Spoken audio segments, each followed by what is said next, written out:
이 시간 언약의 완성과 가시라는 제목으로 함께 은혜 나누도록 하겠습니다. 20세기 영국의 작가 J.R. 톨킨은 반지의 제왕이라는 대서사시를 써내려 갔습니다. 이 반지의 제왕의 가장 큰 줄거리는 바로 거대한 악과 또 선이 서로 싸우는 전쟁의 이야기입니다. 이 이야기의 절정에서 주인공은 절대 반지라는 그 악의 힘의 원천을 불의 산에서 화산 깊숙한 곳에 던져 넣어서 파괴합니다. 그 순간 그 악의 군주 또 사우론의 탑이 무너지게 되고 또 그들을 따르던 무리들도 다 흩어지게 되었습니다. 이로 인하여서 여러 나라들이 이제 승리하였다, 그리고 이제 전쟁이 없을 것이다 환호하고 기뻐하는 장면이 나오게 됩니다. 이렇게 전쟁을 마치고 고향으로 이제 일행들이 돌아오게 됩니다. 그런데 주인공 일행들이 마주한 장면은 그들이 기대한 것과는 달랐습니다. 그들이 지내었던 평화롭던 시골 마을이 악의 잔재로 계속해서 고통받고 있었던 것입니다. 악의 군주 사우론과 결탁하였던 그의 부하들이 몰래 이들의 고향에 들어와서 숲을 베어내고 또 마을을 파괴하고 마을 사람들을 착취하였던 것입니다. 톨킨은 여기서 이렇게 이야기합니다. 가장 큰 전쟁은 이미 승리했으나 일상의 땅에서 악의 잔재를 몰아내는 싸움은 아직 끝나지 않았다. 오늘 본문에서 여호와께서 이스라엘의 조상들에게 맹세하사 주리라 하신 온 땅을 이와 같이 이스라엘에게 다 주셨으므로 라고 선언하고 있습니다. 전쟁이 완전히 끝났다는 선언입니다. 그러나 오늘 본문의 몇 장 뒤에는 아직 그 정복한 땅에 남아있는 가나안 사람들의 이야기들이 나오게 됩니다. 하나님 쪽에서 보게 된다면 이 약속은 이미 완전히 성취되고 이루어졌습니다. 그런데 이스라엘 쪽에서 본다면 현실 속에 아직 남아있는 작은 싸움들이 있었던 것입니다. 이 전쟁의 후에 소설에 나오는 주인공의 마을의 상황처럼 이 완전한 약속과 또 승리, 그리고 남아있는 싸움의 긴장이 하나님의 나라를 살아가는 우리에게도 여전히 남아있음을 보게 됩니다. 오늘 말씀을 통해 하나님의 주권을 굳게 붙들고 또 순종의 싸움을 어떻게 이어갈 수 있을지 함께 말씀을 통해 살펴보겠습니다. 오늘 본문 가운데 우리가 붙들어야 할 첫 번째 진리는 바로 하나님이 나의 인생의 주어 되신다는 사실입니다. 여호수아서를 크게 세 부분으로 나눈다면 1장부터 12장까지는 이 가나안 땅에 입성하고 또 전쟁을 치르는 이야기가 나오게 됩니다. 그리고 13장부터 오늘 본문인 21장까지는 이 정복한 가나안 땅을 어떻게 그 지파별로 나눌지 배분하는 이야기가 나오게 됩니다. 그리고 마지막 22장부터 24장은 에필로그에 해당하는 이야기로 이 정복 이후의 일, 그리고 여호수아의 마지막 당부가 담겨져 있습니다. 오늘 본문이 위치하는 21장 43절부터 45절까지 말씀은 이 가나안 땅을 정복을 마치고 나서 이제 가나안 땅의 분배를 다 끝내고 난 뒤에 이 여호수아서의 기자가 이 핵심적인 전체 내용을 정리하는 구절들입니다. 이 설명에서 여호수아서 기자가 강조하고 있는 부분들이 있습니다. 먼저는 여호와께서라는 이 주어입니다. 43절과 44절, 45절을 보게 되면 모두 여호와께서라는 말로 시작하고 있습니다. 여호와께서 이스라엘의 조상들에게 맹세하사, 그리고 44절에서도 여호와께서 그들의 주위에 안식을 주셨으되, 그리고 45절에서도 여호와께서 이스라엘 족속에게라는 말로 시작하고 있습니다. 이 가나안 정복의 끝에 지금까지의 일들을 모두 돌아보았을 때 여호수아서의 기자는 하나님께서 이 모든 것들을 하셨다라고 고백하고 있는 것입니다. 이 하나님께서 하셨다라는 이 고백은 내가 앞에서 싸웠는데 하나님이 옆에서 어느 정도 도와주셨다라는 정도가 아닙니다. 전적으로 하나님이 이 처음과 끝의 모든 일 가운데 하나님이 주어로서 하나님이 이루셨다라는 고백입니다. 여기에는 나의 공로가 끼어 들어갈 틈이 없습니다. 결국 모든 일을 이루신 분이 하나님 한 분이셨다라는 것을 밝히 드러내고 있는 것입니다. 하나님께서 온 땅을 이스라엘에게 다 주셨다. 하나님께서 그들의 주의 안식을 주셨다. 하나님께서 원수들을 그들의 손에 넘겨주셨다. 이렇게 이스라엘 백성은 그들에게 주어진 모든 것들을 하나님으로부터 받았습니다. 이스라엘이 무언가를 잘해서 받은 것이 아니었습니다. 오직 주시기로 작정한 하나님의 전적인 은혜인 것입니다. 신앙생활을 우리가 하다 보면 내가 힘들게 노력해서 무언가를 성취한 줄 알았는데 나중에 뒤돌아보면 하나님이 하셨구나라는 사실을 깨달을 때가 있습니다. 현대 선교의 아버지라 불리는 윌리엄 캐리는 인도에서 자신의 사비를 털어 인쇄기를 또 들여오고 또 벵갈어 그리고 산스크리트어 여러 가지 언어들을 독학하고 성경을 번역하고 또 그곳에 학교와 병원들을 세우는 사역들을 했습니다. 사람들은 이 윌리엄 캐리가 못하는 것이 없다라고 그를 항상 칭찬하였습니다. 그런데 어느 날 그가 그 사비를 들여서 지었던 인쇄 공장에 큰 화재가 일어났습니다. 수년간 그가 공들여서 번역해 놓은 성경의 원고와 또 사전들, 활자판 등 모든 자료들이 한순간에 잿더미가 되었습니다. 그와 함께 일하던 동료 선교사들은 굉장히 낙심하였고 캐리 자신도 며칠간은 말을 잇지 못했습니다. 하지만 그는 일기장에 이렇게 적었습니다. 주권자 하나님께서 우리의 일을 태우셨으나 틀림없이 더 나은 것을 예비하셨을 것이다. 그리고 그의 이러한 믿음대로 하나님께서는 그를 통하여서 더 큰 일을 행하기 시작하셨습니다. 영국과 또 미국 교회들이 이 소식을 듣고 헌금을 계속해서 보내왔고 또 현지의 인도인 조력자들이 함께 일하기 시작하였습니다. 불과 6년 만에 그는 이전보다 2배나 많은 언어들로 성경을 번역하게 되었습니다. 캐리는 이 과정을 통해서 겉으로는 내 힘으로 이룬 듯 보이지만 결국 뒤돌아보니 하나님께서 다 주셨다, 하나님께서 일하셨다라는 고백을 하게 되었습니다. 사랑하는 성도 여러분, 우리의 삶도 그리고 우리의 사역도 마찬가지입니다. 땀과 눈물로 일군 나의 결실인 줄 알았지만 어느 날 문득 돌아보면 처음부터 끝까지 하나님께서 이 모든 일들을 이루셨음을 고백하게 되는 것입니다. 결국에는 하나님의 신실하심이 나의 삶을 이끌어갔음을 보게 됩니다. 그러므로 우리는 그 하나님을 신실하심을 의지하고 또 신뢰하면서 담대하게 나아가야 됩니다. 우리가 하나님께서 우리의 인생의 주어 되셔서 하나님께서 나의 삶을 이끌어 가심을 믿으며 순종함으로 살아가는 우리 모든 성도 여러분들 되길 소원합니다. 두 번째로는 내 삶의 주권은 전적으로 하나님께 있다라는 사실입니다. 오늘 본문에 등장하는 이 가나안 땅에 대한 약속은 아브라함 때로 거슬러 올라가게 됩니다. 아브라함과 언약을 맺으신 하나님께서 창세기 17장 8절에서 이렇게 말씀하십니다. 내가 너와 내 후손에게 내가 거류하는 이 땅 곧 가나안 온 땅을 주어 영원한 기업이 되게 하고 나는 그들의 하나님이 되리라. 아브라함의 아들 이삭에게도 하나님께서는 동일한 약속을 주셨습니다. 창세기 26장 3절에 보면 이 땅에 거류하면 내가 너와 함께 있어 내게 복을 주고 내가 이 모든 땅을 너와 내 자손에게 주리라. 이후에 이 약속을 하나님께서는 야곱과 그의 후손들 또 출애굽하는 이스라엘 백성들에게 동일하게 확인시켜 주셨습니다. 이 아브라함과 이삭과 야곱과 또 이 약속이 몇 세대를 지나 여호수아의 시대에서도 동일하게 이어져 왔는데 그 약속이 오늘 하나도 남김없이 이루어졌다 이야기합니다. 하나님은 결단코 잊지 않으시고 그분이 하신 약속을 지키시는 분이십니다. 그분은 신실하셔서 자신의 입술의 고백을 자신의 손으로 반드시 이루십니다. 이 약속은 어느 정도 이루어진 것이 아니라 완전히 이루어졌다. 그리고 이 완전히 이루어졌다는 사실을 오늘 본문은 강조하고 있습니다.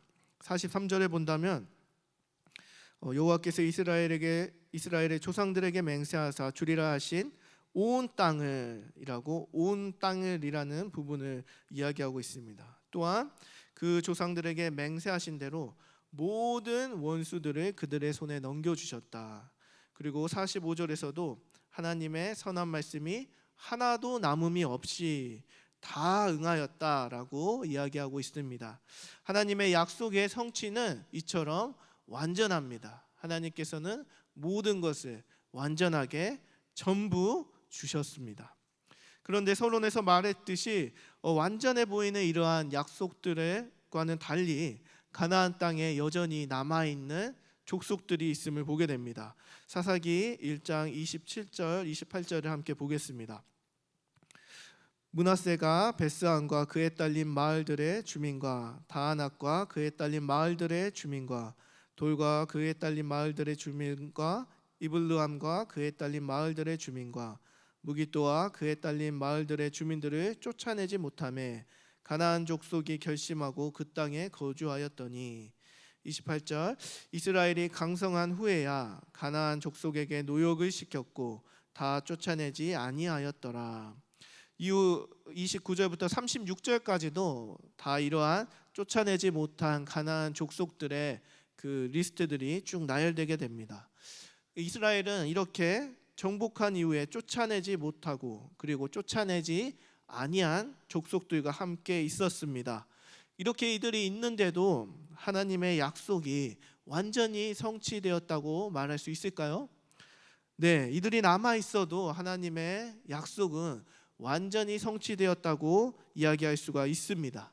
왜냐하면 이 온 가나안 땅의 주권이 온전히 이스라엘에게 주어졌기 때문입니다.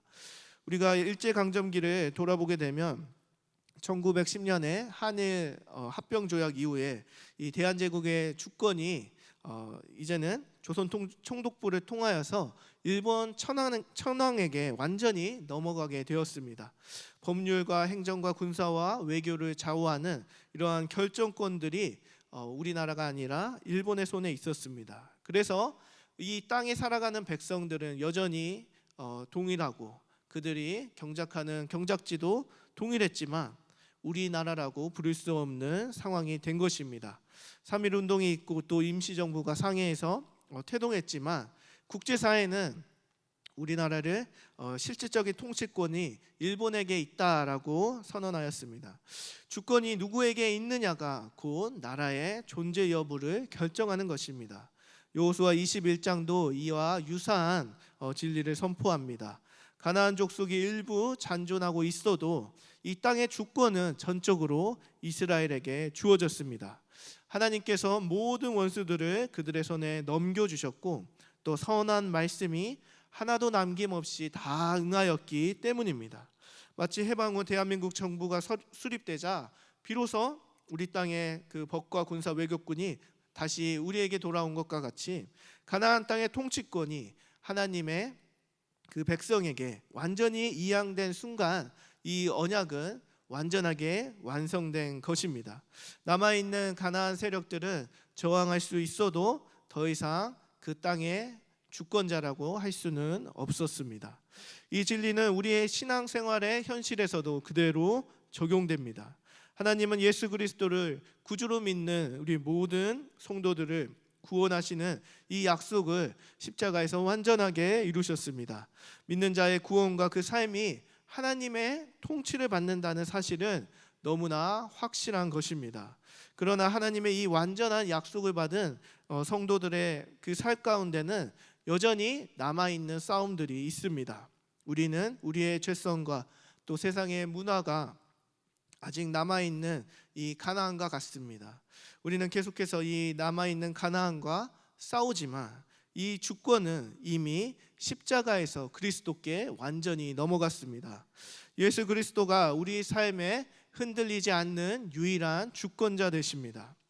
그리스도의 피로 흑암의 권세에서 사랑의 아들의 나라로 우리가 옮겨졌습니다. 이렇게 옮겨진 새 백성들에게 사탄은 더 이상 아무런 결정권도 행사할 수가 없습니다. 우리 삶의 최종 결정권, 그 주권은 예수님께 있기 때문입니다. 그러므로 우리는 남아있는 우리의 이 작은 싸움들의 승패에 낙심치 말아야 합니다. 이미 우리에게 주신 십자가의 승리를 붙들고 그리고 남아있는 싸움 가운데 성령의 능력으로 끝까지 감당하면 되는 것입니다. 이 자리에 있는 우리 모든 성도님들이 이 완성된 하나님의 언약을 붙들고 우리의 주권자 되시는 예수 그리스도를 의지하고 주님을 높이고 남은 우리의 각자의 거룩한 싸움 가운데 끝까지 완주하시기를 바랍니다. 마지막 세 번째는 이 불순종이 남긴 가시를 주님의 순종 안에서 극복하라입니다. 하나님은 약속대로 완전하게 이 가나안을 이스라엘 백성들에게 주었습니다. 하나님이 완전하게 주신 이 가나안 땅에 살아가는 이스라엘 백성들은 하나님의 통치를 받으며 하나님을 예배하고 하나님의 율법을 지키는 백성으로 살아갈 것을 기대받았습니다. 그러나 이 하나님의 백성으로 이스라엘은 온전히 살지 못하고 그 율법에 순종하지 못하고 넘어지는 것을 보게 됩니다. 이를 경고하는 여호수아는 이렇게 여호수아 23장 12절 13절에서 이렇게 이야기합니다. 우리 한번 한 목소리로 읽어보도록 하겠습니다. 너희가 만일 돌아서서 너희 중에 남아있는 이 민족들을 가까이하며 더불어 혼인하며 서로 왕래하며 확실히 알라. 너희의 하나님 여호와께서 이 민족들을 너희 목전에서 다시는 쫓아내지 아니하시리니 그들이 너희에게 올무가 되며 덫이 되며 너희 옆구리에 채찍이 되며 너희 눈에 가시가 되어서 마침내 너희의 하나님 여호와께서 너희에게 주신 이 아름다운 땅에서 멸하리라. 이러한 여호수아의 경고에도 불구하고 이스라엘 백성들은 결국에는 하나님의 말씀에 온전히 순종하는 삶 가운데 실패하게 됩니다. 하나님은 이 땅의 주민들과 언약을 맺지 말고 그들을 진멸하라 이렇게 명령하셨지만 그들은 순종하지 않았습니다. 이스라엘은 자신들이 강성해지자 이 남은 족속들에게 노역을 시키며 그들과 더불어 살게 되었습니다. 거기에서 그치지 않고 이 민족들과 왕래하고 또 그들과 결혼하면서 그들의 우상들까지 받아들이는 모습을 보게 됩니다. 이스라엘은 이처럼 하나님의 율법에 순종하는 일에 실패하였고 또 남겨둔 이 가나안 족속들은 여호수아의 경고대로 이스라엘 민족에게 가시와 같은 존재들이 되었습니다. 이 가시로 인하여서 이 사사기에서는 끊임없이 이 악순환이 반복됩니다. 하나님을 떠나고 또 이 가시와 같은 가나안 족속들에게 압제당하고 또 하나님께 부르짖고 하나님이 구원해 주시는 이 패턴 가운데 계속해서 반복되는 악순환을 겪게 됩니다. 이처럼 이 가시는 하나님 앞에 불순종하는 이 불순종한 백성들이 받는 결과물입니다. 하나님은 아담과 하와를 통하여서도 이 가시를 보여주셨습니다. 하나님은 아담과 하와에게 완전한 에덴 동산을 주셨습니다. 그 땅의 모든 것을 그 아담과 하와에게 맡기셨습니다. 그러나 이 아담과 하와는 하나님의 기대에 완전히 부응하지 못하였습니다. 하나님이 이들에게 바라였던 것은 그 모든 땅 가운데 모든 것을 소유하고 또 하나님과 교제하면서 즐겁게 살아가되 하나님의 말씀에 순종하는 삶이었습니다. 아담과 하와는 하나님께 불순종하여 하나님께서 먹지 말라 명령하신 선악과를 먹게 되고 하나님은 아담과 하와를 이 에덴 동산에서 쫓아내게 됩니다. 하나님은 아담을 쫓아내시면서 창세기 3장 18절에 이와 같이 이야기하십니다. 땅이 내게 가시덤불과 엉겅퀴를 낼 것이라. 이 땅을 경작하는 아담은 쉽게 경작하지 못하고 그가 경작하는 땅 가운데 가시덤불 그리고 엉겅퀴가 나오게 됩니다. 아담은 이 엉겅퀴와 또 가시덤불을 보면서 자신의 불순종함을 자신의 죄를 계속해서 상기하게 되는 것입니다. 이 가시는 죄를 상기시키는 삶의 고통을 보여줍니다. 그렇다면 이 불순종의 이 죄의 가시는 어떻게 해결될 수 있을까요? 이 불순종의 가시를 해결할 수 있는 유일한 방법은 바로 예수 그리스도께 의지하는 것입니다. 하나님은 이 가시를 뽑아서 태워버리는 것이 아니라 몸소 그 가시를 예수님께 뒤집어 씌우셨습니다. 예수님께 이 가시를 씌움으로 하나님은 그 구속을 이루셨습니다. 마태복음 27장 29절에서 가시나무관을 엮어 그의 머리, 예수님의 머리에 씌우고 조롱하였더라라고 이야기합니다. 우리의 가시는 예수님의 이마로 옮겨졌습니다. 우리의 불순종의 그 죄 때문에 생긴 가시가 순종하는 예수님께 옮겨진 것입니다. 예수님은 이 가시를 뒤집어 쓰시고 우리의 불순종의 값을 지불하시고 예수님의 그 찔리심으로 우리를 치유하셨습니다. 우리는 내 삶에 남은 가시와 같은 문제들을 볼 때 하나님의 약속이 불완전한 것인가? 라고 질문하기 쉽습니다. 그러나 그렇지 않습니다. 하나님의 약속은 완전합니다. 성경은 나의 불순종이 이 가시를 가져왔다는 사실을 말합니다. 우리의 불순종은 우리의 삶 가운데 가시를 자라나게 합니다. 그러나 우리에게 복된 소식은 예수님의 그 완전하신 순종이 십자가에서 달려 죽으시기까지 하는 그 순종이 나의 모든 가시마저 거두어 가 주셨다는 사실입니다. 그러므로 우리는 예수 그리스도의 십자가를 온전히 의지함으로 하나님 앞에 더 깊은 순종으로 나아가야 합니다. 가시관을 쓰신 주님께 우리의 삶을 온전히 의탁하는 것입니다. 그래서 우리는 하나님 나라의 백성으로 하나님 나라의 땅에서 하나님 나라의 율법을 지키며 살아갈 수가 있게 되는 것입니다. 하나님은 우리에게 온전한 그의 나라, 하나님 나라를 완전히 모두 다 주셨습니다. 우리는 이 하나님께서 주신 이 하나님 나라 가운데 하나님의 백성으로 살아갈 때 우리의 삶에 있는 가시와 또 우리의 마치 그 가나안 땅에 남아있는 족속들과 같은 이 세상의 문제들, 죄의 문제와 계속해서 쌓아나가는데 우리가 승리하는 길은 오직 예수 그리스도를 의지하여 하나님의 말씀에 순종하는 길에 있습니다. 우리가 이렇게 하나님의 말씀을 의지하며 예수 그리스도의 순종함을 따라 살아갈 때 하나님 나라는 하나님 나라에서 살아가는 백성들에게 그 온전한 주권에 붙들린 삶을 허락하여 주십니다. 우리의 각자의 삶의 자리 가운데 하나님께서 주신 이 온전한 주권을 바라보고 하나님 나라를 바라보며 하나님의 백성으로 살아가야 하는 것입니다. 우리 이 자리에 있는 모든 성도님들이 하나님의 약속의 완전함을 또 신뢰하고 예수 그리스도를 온전히 의지함으로 순종하는 자리, 그리고 매일 승리하는 삶을 살아가기를 소망합니다. 우리 이 시간 함께 찬양하도록 하겠습니다.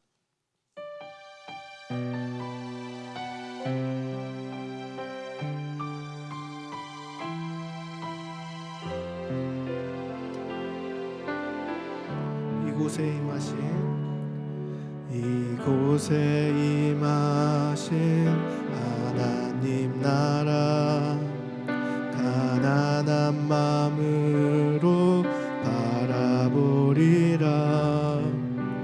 먼저 그 나라 그 뜻 구하며 나의 삶 드리리. 주님이 맡기신 하나님 나라, 믿음의 눈으로 바라보리라. 하늘의 뜻이 이 땅 가운데 완성될 그날까지 믿음 다하여 그 위에 서리라. 하나님의 나라는 무너지지 않으리. 믿음 다하여 그 나라 세워가리라. 주님 곧 오실 때까지. 다시 한번 이곳에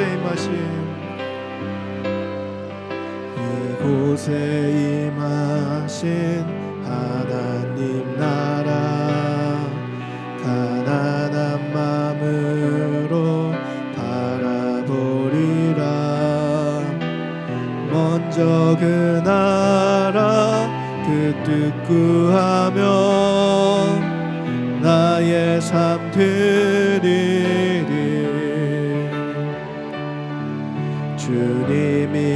맡기신 하나님 나라 믿음의 눈으로 바라보리라.